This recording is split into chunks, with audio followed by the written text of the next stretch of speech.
நேத்து ஒரு சின்ன பர்சனல் ஒர்க்காக கோபாலன் இன்னோவேஷன் மால் போயிருந்தோம். அங்க ஒர்க் வந்து ஒரு 5 மினிட்ஸ்லயே முடிஞ்சிடுச்சு. ஸோ நியர்பைல ஏதாவது பிளேஸ் விசிட் பண்ணலான்ட்டு பார்த்தப்ப தான், இந்த பெங்களூருங்கிற ஒரு கார்ப்பரேட் கார்டுக்குள்ள ஒரு ஒரிஜினல் கார்டு வந்து எங்களுக்கு கிடைச்சது. எக்ஸாக்ட்டா அந்த லொகேஷன் சொல்லணும்னா, அந்த பன்னேர்கெட்டா ரோடு, அதாவது 100 ஃபீட் ரிங் ரோடுன்னு சொல்லுவாங்க. ஸோ அங்க தான் இருக்கு. அங்க வந்துட்டு நீங்க மினி ஃபாரஸ்ட்ன்னு சர்ச் பண்ணாலே வரும். இல்லன்னா அந்த கோபாலன் இன்னோவேஷன் மால்லேருந்து ஒரு 5 மினிட்ஸ் வாக்கபிள் டிஸ்டன்ஸ்லயே இருக்கு. முன்னாடியெல்லாம் பெங்களூரை வந்து டிராஃபிக் சிட்டின்னு மென்ஷன் பண்ணிட்டு இருப்பாங்க. இப்போ வந்து கார்ப்பரேட் கார்டுன்னே சொல்றாங்க. ஏன்னா அந்த அளவுக்கு இங்கே கார்ப்பரேட் செக்டார்ஸ் எல்லாமே நிறைஞ்சிருக்கு. ஸோ அதனால அப்படிப்பட்ட ஒரு கார்ப்பரேட் கார்டுக்குள்ள ஒரு ஒரிஜினல் கார்டு, இதோட பேருக்கு ஏற்ற மாதிரியே கொஞ்சம் மினி ஃபாரஸ்ட் அந்த செட்டப்பில் தான் இருக்குது. ஜேபி நகர் எவ்வளோ ஹை பீக்கில் இருக்குன்ட்டு பெங்களூரில் இருக்கிற எல்லாருக்குமே தெரியும். அப்படிப்பட்ட ஏரியாவில் சென்டர் ஸ்பாட்டாக இந்த மினி ஃபாரஸ்ட் இருக்குது.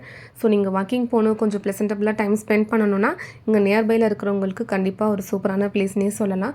பெரியவங்களுக்கு வாக்கிங் போகிறது தவிர்த்து எக்ஸசைஸ் பண்ணுறதுக்குமே தனியாக அந்த எக்யூப்மெண்ட் எல்லாமே ஃபிட் பண்ணி வச்சுருக்காங்க. எல்லாமே ஒர்க்கிங் கண்டிஷனில் இருக்குது. இவ்வளோ அழகான பார்க்குக்கு என்ட்ரி டைம் பார்த்தீங்கன்னா மார்னிங் 5:30 to 10 AM வாக்கிங் போகிற அந்த டைம். அண்ட் தென் ஈவினிங் அதே மாதிரி 4 PM 8:30 PM வரைக்குமே நம்ம வந்து அக்சஸ் பண்ணிக்கலாம்.